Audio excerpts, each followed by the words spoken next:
We know that Justin Bieber and Jamie Lee Curtis both posted this picture that says praying for Israel with a picture of Gaza. And they are catching a lot of heat for that, but I'm not going to pretend that you could show me a picture of Gaza versus Israel and I would know the difference. Specifically until this conflict started happening, I think the world did a really good job of keeping us blind from what was really going on. And I think that a lot of people are really not primed or prepped to understand this depth of a complex conflict, an international conflict. Do you understand how many people can't even draw a map of their own country that they live in, whether it's Canada or the US?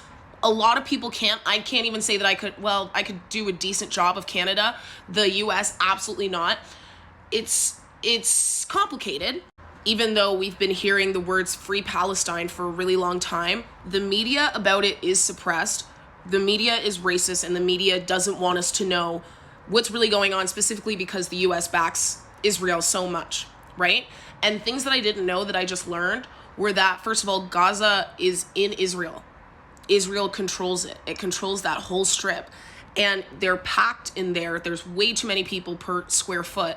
And Israel can cut off their resources whenever they want. They frequently cut off their electricity. They are not allowed to travel. The fact that I didn't know this really, really bothers me, but this conflict made me understand what it really means when people say Free Palestine, and that I just heard for the first time now that it is an open air prison, and that is what made me need to know what that means. And they cannot travel. They have a huge restriction on their human rights, obviously.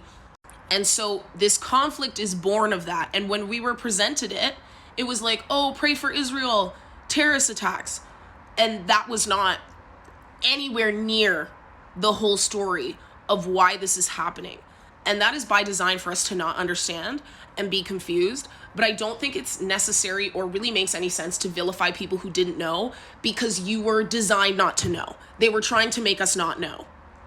And so as we learn, once you see, you can't unsee, right? And we're just going to dive deeper and deeper. And we're going to know so much by the end of this, because the information is finally even though the algorithm is suppressing it, it's more on trend to the point where we actually will see big creators talking about it. We will see more media being pushed about it, even though there's also misinformation, right? Coming from news and coming from all sorts of things. But yeah, I can't pretend that I could look at a picture of Gaza and say, oh yeah, that's Gaza. Do you know what I mean?